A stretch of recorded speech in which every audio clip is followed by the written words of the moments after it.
नमस्कार। सर्वप्रथम तो नानाजी देशमुख पुस्तकालय को बहुत बधाई और शुभकामनाएं प्रेषित करता हूं कि आपका यह 146वां स्वाध्याय सप्ताह चल रहा है और ये लगातार निरंतर चल रहा है और आप बहुत ही अनुकरणीय कार्य कर रहे हैं। इसके लिए यहाँ पर सभी व्यवस्था में लगे सभी पदाधिकारियों को उज्ज्वल भविष्य और हृदय से शुभकामना प्रेषित करता हूँ। मेरा जो विषय है आज का वह है भारतीय स्वतंत्रता संग्राम तथा स्वतंत्र भारत के विकास में पिछड़ा वर्ग के योगदान।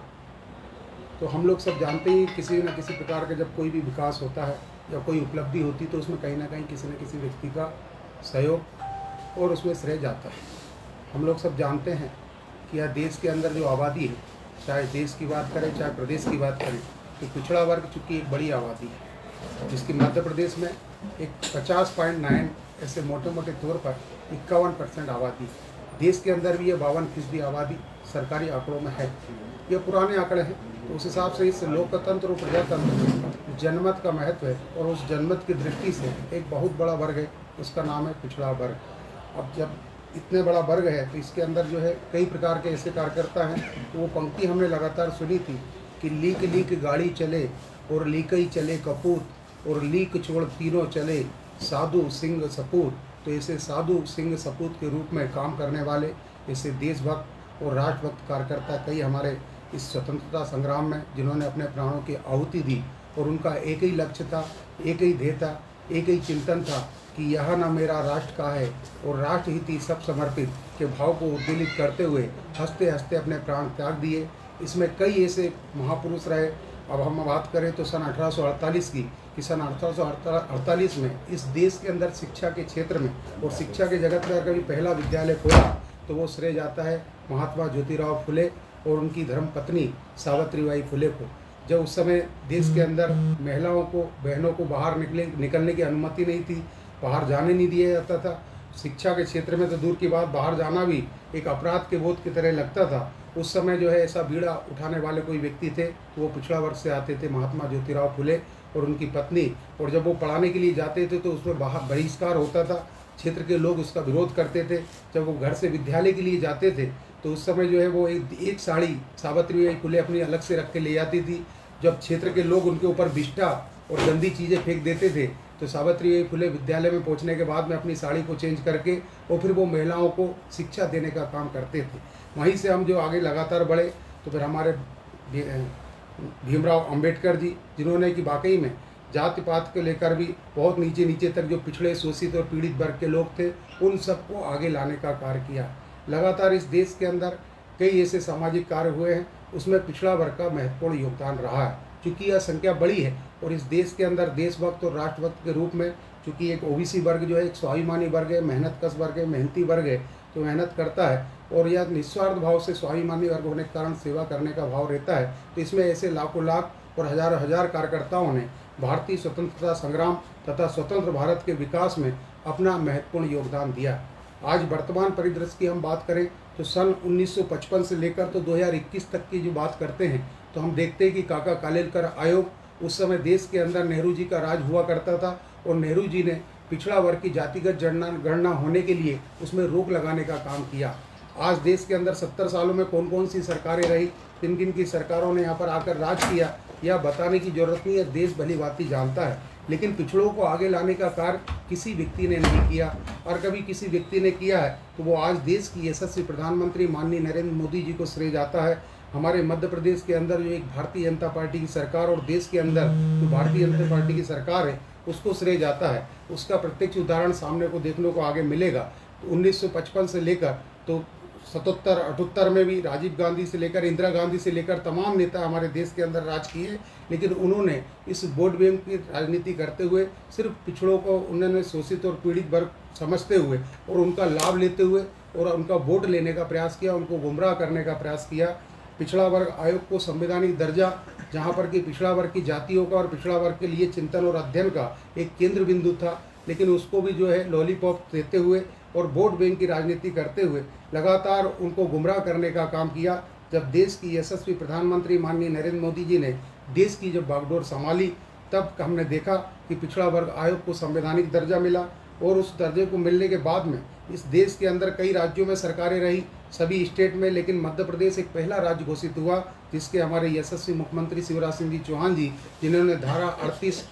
खा के अंतर्गत उपयोग करते हुए उस मध्य प्रदेश में पिछड़ा वर्ग आयोग को पुनर्गठन करते हुए एक बड़ी ताकत देने का काम किया और कैबिनेट में मंजूरी देने का काम किया। ठीक इसी प्रकार से पिछड़ा वर्ग के लिए जो क्रीमी लेयर की आय सीमा है उसको भी लगातार कांग्रेस के लोगों ने गुमराह करने का काम किया, लेकिन क्रीमी लेयर की आय सीमा 6 लाख से बढ़ाकर 8 लाख करने का काम और किसी को श्रेय जाता है तो हमारे देश की यशस्वी प्रधानमंत्री माननीय नरेंद्र मोदी जी को जाता है। तो ये स्वतंत्रता के इतिहास में जो 75 साल के अंदर जो एक स्वर्णिम अवसर आया है वो पिछड़ों का योगदान कहीं पर रहा है, तो इसमें बड़ा योगदान हमारे देश की यशस्वी प्रधानमंत्री नरेंद्र मोदी जी का और उनके नेतृत्व में भारतीय जनता पार्टी के अंदर पूरे देश में काम कर रहे ऐसे लाखों लाख निस्वार्थ भाव से सेवा करने वाले, जिनका एक ही लक्ष्य, एक ही ध्येय और एक ही लक्ष्य है कि यहाँ ना मेरा राष्ट्र का है और राष्ट्र हित सब समर्पित के भाव को लेकर चलने वाले कार्यकर्ताओं ने जो अपने आप को प्राणों का उत्सर्ग भी कर दिया, कई ऐसे कार्यकर्ताओं ने, उनको बड़ा श्रेय जाता है। आज वर्तमान में हम देखते हैं कि आज हाल ही में एक नया निर्णय हुआ कि 27% मेडिकल के क्षेत्र में बच्चों को जो योगदान मिला है, बच्चों को जो लाभ मिला है कि मेडिकल के क्षेत्र में कई बार ऐसे पिछड़ा वर्ग के समाज के लोग जो वाकई में मेहनत कश तो होते थे, लेकिन उनका एक स्वप्न था कि मेरा बच्चा भी कभी डॉक्टर बने, लेकिन आरक्षण के कारण वो उस क्षेत्र में आगे नहीं बढ़ पाते थे। आज देश की यशस्वी प्रधानमंत्री माननीय नरेंद्र मोदी जी ने 27% का आरक्षण MBBS, BDS, डेंटल, जिसको नीट की परीक्षा हम कहते थे, उसमें 27% का आरक्षण देते हुए एक बड़ी उपलब्धि मध्य प्रदेश और देश के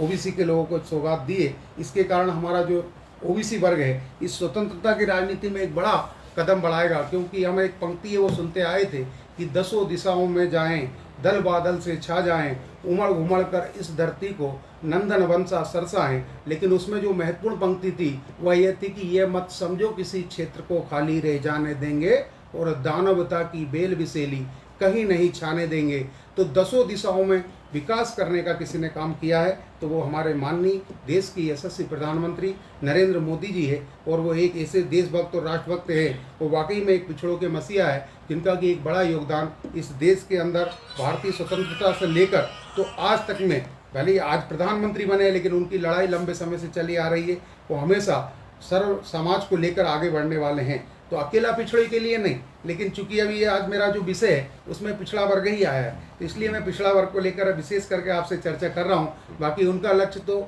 सर्वजन हिताय, सर्वजन सुखाय, सबका साथ, सबका विकास और अंत्योदय की कल्पना को साकार करते हुए, क्योंकि जब वो 27% का आरक्षण उन्होंने दिया तो EWS को भी 10% का आरक्षण साथ में दिया। इससे स्पष्ट होती है उनकी दृष्टि कि उनके सर्वजन हिताय सर्वजन सुखाय की संकल्पना को लेकर चलने वाले ऐसे हमारे प्रधानमंत्री है। वो किसी एक वर्ग को फोकस नहीं करते, वो पूरी देश की 135 करोड़ जनता जनार्दन का नेतृत्व करते हैं और सबकी चिंता करने का काम करते हैं। तो बस अब मेरा आप लोगों से आज की इस स्वाध्याय मंडल में यही आग्रह था और यही मेरा आपसे निवेदन करने के लिए यहाँ पर उपस्थित हुआ था कि भारतीय स्वतंत्रता संग्राम और स्वतंत्र भारत के विकास में पिछड़ा वर्ग का बहुत ही स्मरणीय योगदान रहा है, बहुत ही अद्भुत योगदान रहा है। ऐसे लाखों लाख कार्यकर्ता है, एक एक कभी व्यक्ति का अध्ययन और एक एक व्यक्ति का अगर कभी हम उल्लेख करेंगे तो यहाँ दिन खत्म होगा और रात खत्म होगी, लेकिन पिछड़ा वर्ग के इस स्वतंत्र भारत के इतिहास में योगदान की बात खत्म नहीं होने वाली है, क्योंकि उसके पीछे का कारण है कि जो राष्ट्रीय स्वयंसेवक संघ जो कि सन 1925 में जिसकी स्थापना विजयदशमी के पावन और पवित्र दिन पर हुई थी, और उसमें से जो एक शाखा के रूप में जो क्रम हमारा चला था और उसमें से सच्चे और अच्छे पावन और पवित्र विचारधारा वाले जो देशभक्त और राष्ट्रभक्त इस राष्ट्र कार्य की दिशा में लगे थे, तो उनकी जो प्रेरणा लेकर जो कार्यकर्ता आगे बढ़े तो उन्होंने सभी क्षेत्रों में काम किया। जिसको जैसा कार्य मिला उस कार्य को लगातार गति देने का और उसको उन्नति देते हुए प्रगति के पथ पर आगे बढ़ाने के लिए प्रेरणा करने का जो केंद्र बिंदु हमारा संघ था वहाँ से मिलता रहा। क्योंकि वो एक पंक्ति मुझे बार बार याद आती है कथा कि प्रथम तजो तो कुल को झाड़ा, जो एक श्री कृष्ण की बांसुरी है, उसका उदाहरण मैं लगातार कई जगहों पर बोलता हूँ कि वो प्रेरणा का केंद्र बिंदु जो संघ से हमको मिलता है कि, और मैं पूछता भी हूँ कि श्री कृष्ण की जो बांसुरी है वो हमेशा उनके अधरों पर रहती है, हमेशा उनके होठों पर रहती है, जबकि कई गोपियाँ और कई लोग जो है प्रयास करते हैं कि हम भी श्री कृष्ण के प्रिय बन जाएं। तो वो पंक्ति के माध्यम से उद्वेलित होता है कि प्रथम तजो तो कुल को झाड़ा, तन छिदवाया मन छिदवाया, ग्रंथिन ग्रंथिन को छिदवाया। मतलब बंसी को बजाने के लिए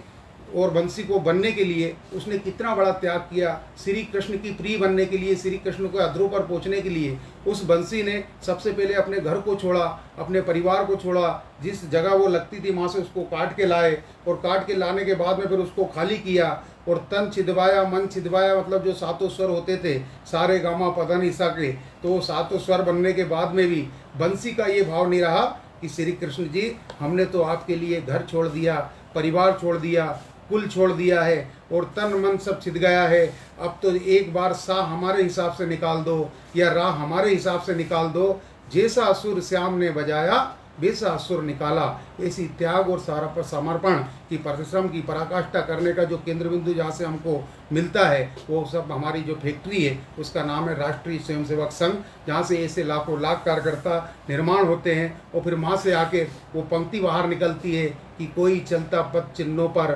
कोई पथ चिन्ह बनाता है, हे वही सूरमा इस जग में जो अपनी राह बनाता है। तो एक जो व्हील पावर, जो ताकत मिलने का काम यहाँ से होता है वो हमारा संघ विचार परिवार का जो संगठन है उसमें से, या विचार परिवार में से जो उद्दलित होती बातें वो फिर वो अपनी राह बनाने का काम करता है। तो इस भारतीय स्वतंत्रता संग्राम एवं स्वतंत्र भारत के विकास में पिछड़ा वर्ग के ऐसे लाखों लाख कार्यकर्ताओं ने अपनी राह बनाते हुए देश की एकता और अखंडता के लिए अपने प्राणों की भी चिंता न करते हुए और प्राणों का उत्सर्ग करते हुए इस राष्ट्र कार्य में स्मरण और योगदान दिया है। मैं उनको प्रणाम करता हूं और सबको धन्यवाद देता हूं। बहुत बहुत धन्यवाद, प्रणाम।